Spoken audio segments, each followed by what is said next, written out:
कुछ मेरे ख्याल से मुल्क ऐसे हैं यूरोप के जिनको इस वक्त एक ऐसा रोल रखना चाहिए था, जैसे जापान या साउथ कोरिया, इधर के लोग आ रहे हैं मिलने सरबराहान वगैरह, लेकिन कुछ मुल्कों को अपना रोल ऐसा रखना चाहिए था कि वो बीच में दरमियान में वो निगोशिएट करवा सकें। जैसे हमने देखा कि पिछले साल भी, यानी पिछले साल तो नहीं, पिछले पिछले साल ये यूक्रेन जंग से पहले भी जो डिप्लोमेसी हुई थी उसमें भी तैयब अर्दोगान भी एक्टिव थे, उसमें बहुत सारे लोग और भी शख्सियात एक्टिव थी, कोशिश की। और बरतानिया के वज़ीर आज़म जा रहे थे, आ रहे थे, बात कर रहे थे, मैक्रो एक्टिव थे कि जंग किसी तरह ना हो, लेकिन जंग चिढ़ गई। तो यहाँ तो मैंने कल भी बात की थी कि सफारतकारी हुई नहीं। दूसरी जो बात है वो एक बड़ी अजब सी है, वो ये है कि जो इसराइल है उसके ऊपर तो हमने तारीख के ऊपर भी बात कर ली, हमने उसके बॉर्डर्स पे भी बात कर ली, हमने उनके पास ये आयरन डोम और फौज कितनी है और ये भी बात कर ली। लेकिन एक बड़ी अहम बात है जो कि हम दरमियान में मिस कर गए, और वो मेरे ख्याल से अहम तरीन बात है। ये जब इसराइल बना है 48 में, तो जो बेंगोरियन पहले उनके वज़ीर आज़म थे इसराइल के,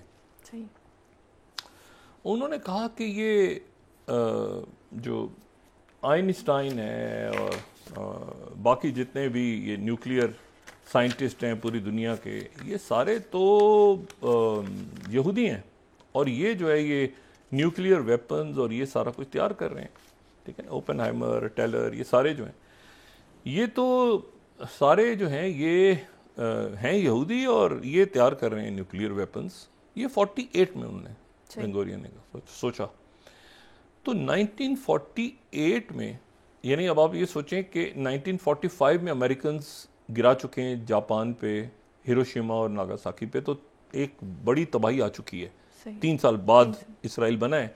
तो इसराइल जो बना है तो पहले वज़ीर आज़म कह रहे हैं कि ये तो इतनी बड़ी तबाही, ये तो कामयाब अमेरिका ने किया है और इसको बनाने वाले तो सारे यहूदी थे, तो क्यों ना इसराइल अपने न्यूक्लियर वेपन्स बनाना शुरू करे।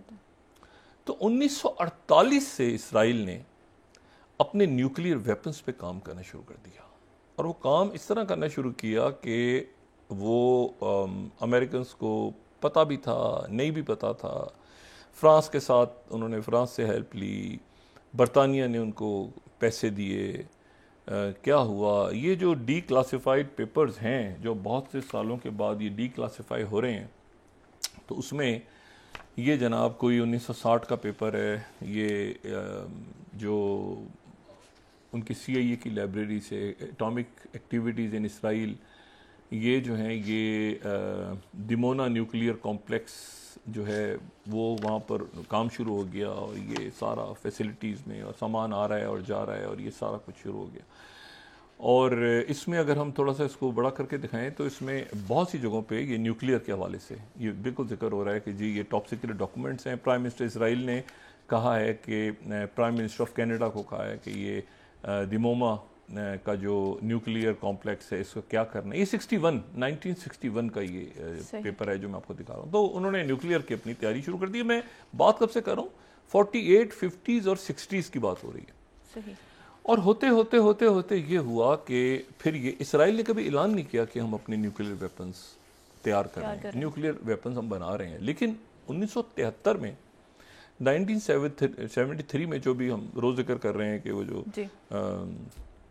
जंग हुई इसराइल की, तो उस जंग के दौरान जो है वो एक मरहला बड़ा ख़तरनाक आ गया था उस जंग के दौरान।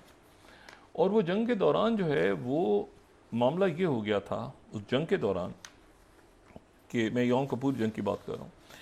उसके दौरान ये हुआ था कि एक मरहले पे जो मोशे दयान थे, मोशे दयान वज़ीर दिफा थे इसराइल के, वो जिनकी एक आँख जो है वो उस पर नुकसान पहुँचा हुआ था। तो उन्होंने वज़ीर आज़म गोल्डा मेयर से, वो बड़े डिप्रेशन में थे, तो उन्होंने वज़ीर आज़म गोल्डा मेयर से ये कहा कि हम कोई 13 न्यूक्लियर वेपन्स अरबों के ऊपर और फ़लस्तीनियों पर गिरा देते हैं। अच्छा, और इसको नाम दिया जाता है, इसको कहा जाता है सैमसन ऑप्शन। सैमसन, वो जो सैमसन एंड डिलाइला वाला करैक्टर ने, सैमसन जो यहूदी था, तो सैमसन ऑप्शन यानी सब गिरा दो, सब ख़त्म कर दो, सैमसन ऑप्शन। उन्होंने कहा कि न्यूक्लियर वेपन जो है वो, ये जंग इसलिए ख़त्म हुई कि ये न्यूक्लियर वेपन यूज़ करने की धमकी अमेरिकन को दी थी। सही। नतीजे में ये हुआ, क्यूबन क्राइसिस में पता है सोवियत यूनियन ने भी कहा कि हम भी अपने न्यूक्लियर वेपन्स को मूव करेंगे, और दरमियान में फिर ये खामोशी के साथ, ये मामला बहुत ज़्यादा उछला नहीं, सामने नहीं आया क्या हुआ, लेकिन ये 1973 की जंग के पीछे इसराइल की ये धमकी थी कि अगर हम नहीं जीते, अगर हम हार गए जंग, तो हम न्यूक्लियर वेपन्स इस्तेमाल करेंगे। तो 73 की जंग का ये किस्सा जो है ये बड़ा इंपॉर्टेंट है। 37 स्लाइड हम देख सकते हैं जिनको देखना हो, how Britain help Israel get the bomb.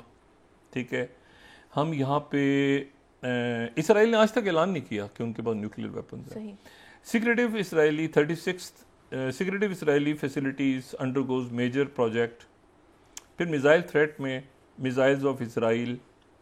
अच्छा, फिर उसके बाद ये जो तो मतलब इसराइल ने जो है वो मुकम्मल तौर पे ये किया कि उन्होंने ये कहा कि हम इसमें न्यूक्लियर वेपन्स को यूज़ करने जा रहे हैं।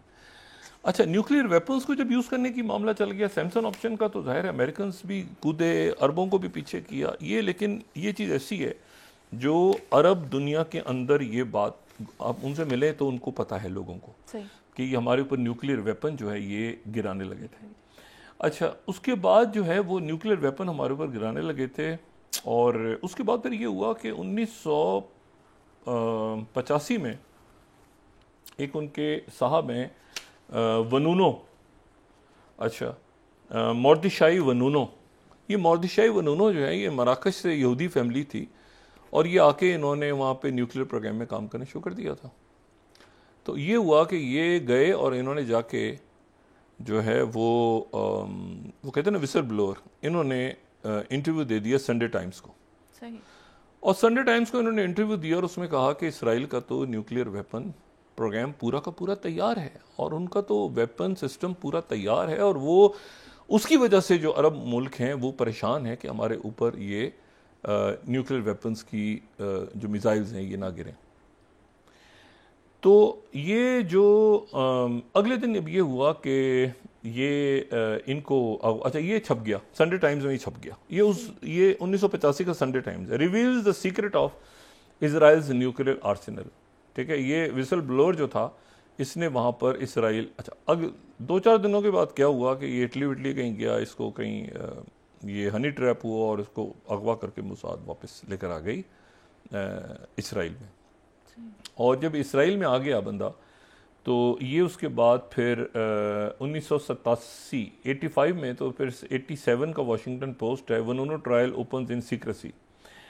फिर गार्डियन है जो ये बता रहा है कि मोर्दिशाई वनूनो गेट्स 18 साल फॉर ट्रेजन, ये 1988 का आर्काइव है। अच्छा, फिर जो मैं बात आपसे कह रहा हूँ ना कि न्यूक्लियर वेपन, तो ये टाइम्स ऑफ इसराइल को देख लें कि मोशे दयान जो 20 स्लाइड है, मोशे दयान है, दयान जो नाम यूज हो रहा है मोशे दयान है। Moshe Dayan push prime minister Golda Meir to consider using nuclear weapons in 1973 war. अच्छा, यानी यहाँ तक मामला जो हैं वो चले गए। अच्छा, उसके बाद फिर ये हुआ कि ये बात फिर आती रही सामने, मिसाल के तौर पे जैसे 35वीं स्लाइड है तो हारिस उनमें कह रहे हैं how Israel built a nuclear program right under American noses. फिर उसके बाद 2014 में गार्डियन कह रहा है कि the the truth about Israel secret nuclear arsenal. New York Times लिख रहा है 32वीं slide Israel and the bomb.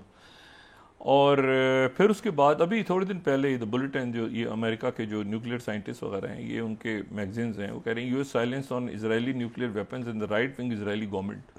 Stimson centre बड़ा थिंक टैंक है, उन्होंने इसी साल लिखा कि how Israel's nuclear monopoly affects proliferation in the middle east. तो बात ये सारी कि विल्सन सेंटर की ही एक और रिपोर्ट भी है, वो कह रहे हैं कि US discovery of Israel secret nuclear project. और उस ज़माने में फिर ये हो रहा है कि 1974 में पता चला, ये CIA सेड इन 1974 के Israel has had atomic A bombs, यानी एटॉमिक बॉम्ब्स। लेकिन मेरा ये ख्याल है कि ये प्रेसिडेंट कैनेडी को भी पता था और उससे पहले आइजनहावर को भी पता था, ये उस ज़माने से इनका प्रोग्राम सारा बना। अच्छा, अब वापस आ जाएं, अब हम आ जाते हैं हाल में। इसराइल के जो इसराइल जो है वो दुनिया के उन मुल्कों में से जिनके पास समंदरी सबमरीन्स, एयर और ग्राउंड से वो अपने मिसाइल्स को फायर कर सकते हैं और उनकी एक पूरी रेंज है, ठीक है। और न्यूक्लियर वेपन्स को ये मैं यानी मशरिक़ वस्ता में अगर कोई वाहिद ये इसराइल के न्यूक्लियर और बैलिस्टिक मिसाइल्स हैं। अच्छा, ये जहन में रखिएगा बात कि इसराइल जो है ये वाहिद यानी मशरिक़ वस्ता का मुल्क है। मैं centre for strategic and international studies की बात कर रहा हूँ, CSIS की रिपोर्ट। ये उनकी कर्टसी से मैं ये बता रहा हूँ कि उनके पास ये, और अगर ये वहाँ से फायर करते हैं तो फिर उनकी रेंज आप देखें कहाँ तक जा रही है, ठीक है। जो ये रेंज है वो कहाँ तक उनकी रेंज है, लॉन्ग रेंज ये। अच्छा, और फिर उसमें ये ऑपरेशनल एक ऑब्सोलीट हो गया है इनका, लेकिन अब उसकी जो थर्ड रेंज है वो 6,500 किलोमीटर तक, कुछ 3,500 तक। और ये इनकी मिसाइल्स और ये न्यूक्लियर वेपन्स हैं, ये इनके न्यूक्लियर वेपन्स हैं जो कि जा सकते हैं इस रेंज तक। सही। अच्छा, अब ये तो हो गया ना न्यूक्लियर। अच्छा, ये 8वीं स्लाइड भी इंपॉर्टेंट है, अगर किसी ने और फर्दर पढ़ना हो तो ये डॉक्यूमेंट्स देख लें नेशनल आर्काइव से। इसराइल सीक्रेट न्यूक्लियर डॉक्यूमेंट्स आपको बहुत सारे इसमें मिल जाएंगे।